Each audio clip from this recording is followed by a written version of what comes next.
No, really, Dune Awakening is a game of patience. Why do I say that? Ha! Watch the video.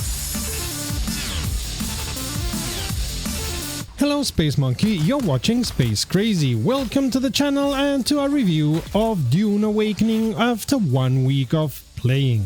Here you'll find reviews about any kind of science fiction game, especially if it has to do with space. My name is Serta and I will be your host for this video. Dune is one of the most beloved sci-fi sagas of all time, but of course the two Villeneuve movies have revived the interest. I won't go into how Chani was completely misinterpreted and miswritten by him in so many ways.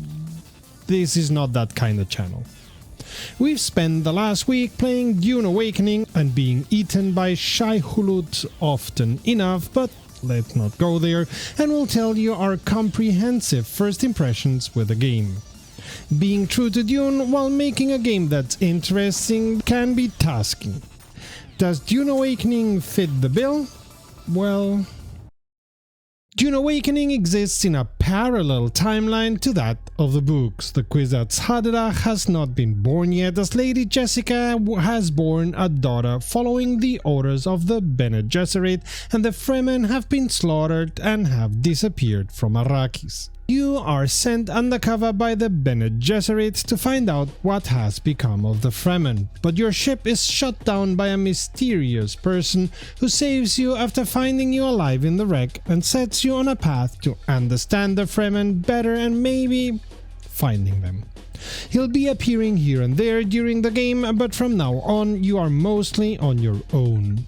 You have to forge a base, learn how to survive the planet, how to avoid the Sardaukar, and how to avoid Shai Hulud, the mighty worms that destroy everything you are transporting or have on you. And yes, you'll see more dips in the desert from time to time. Here you are, building a base, grinding the necessary ingredients, learning every day a little bit more, and so on.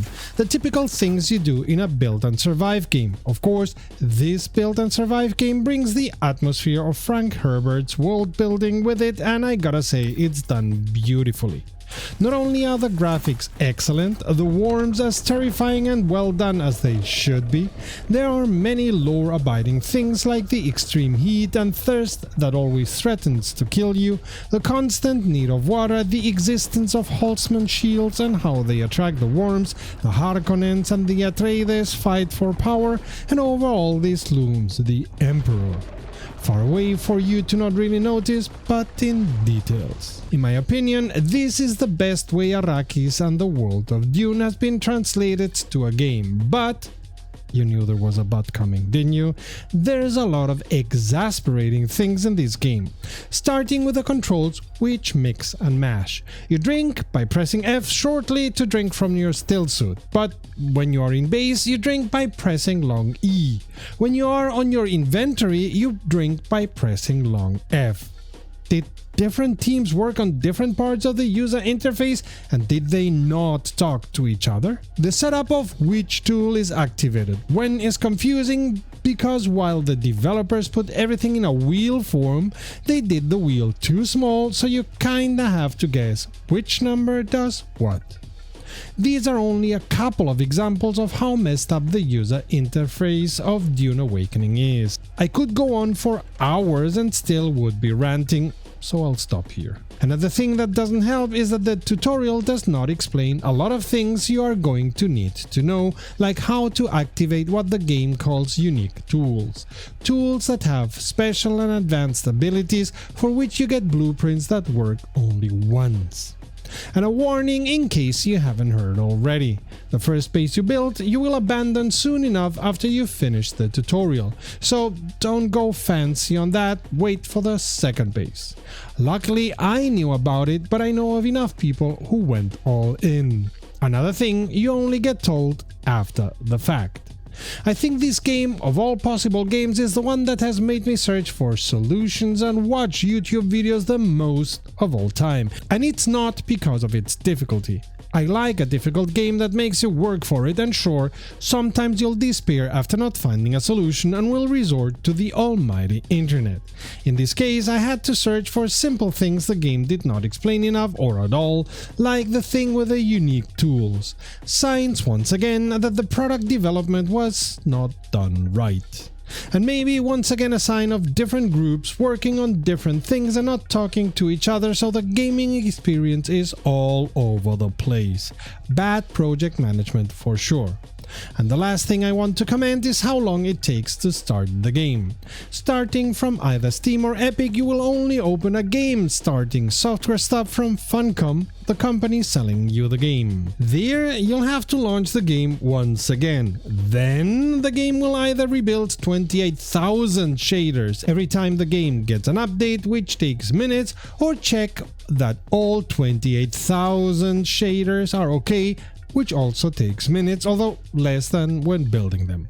Then you will either watch the intro cinematics all over again or skip them expressly. Then you'll wait for the game to be initialized. Then you'll tell the game explicitly to log into your server. Then, and only then, after what feels like an hour but it's been about 10 to 15 minutes, you will be able to start playing. Have a book at the side so you can spend those long minutes productively and not just staring at the monitor waiting for the game to start. I'm not sure what to tell you. The atmosphere and the gameplay, at least the parts not having to do with the user interface, are interesting enough, and from that side the game's a really interesting building and survival game in the beloved world of the Dune saga. But the exasperating user interface, the long wait at the beginning and the mishandling of the tutorial and the in-game information have me clamoring for interface designers and game designers who understand what they are doing. The ones making the decision until now clearly did not. It's a game that needs you to be patient. Exert patience when starting the game, as you will wait up to 15 minutes until it does. Exert patience with the user interface, which is badly designed. Exert patience when searching for obvious things on the internet because the game forgot to explain them to you or has hidden the explanation well enough. And exert patience when playing, as you regularly need to do with these kind of games, which is the only time I'm willing to accept that. These being an MMO, you may want to jump in with your buddies, but on the other hand, as most of what you do is PvE, you can also wait a bit until it's decisively gone down in price or the management got their head out of their desert sand to change the egregious user interface and get the tutorial polished. Dune Awakening will be as difficult and interesting in half a year than it is now, but maybe the bad things will have been updated and corrected.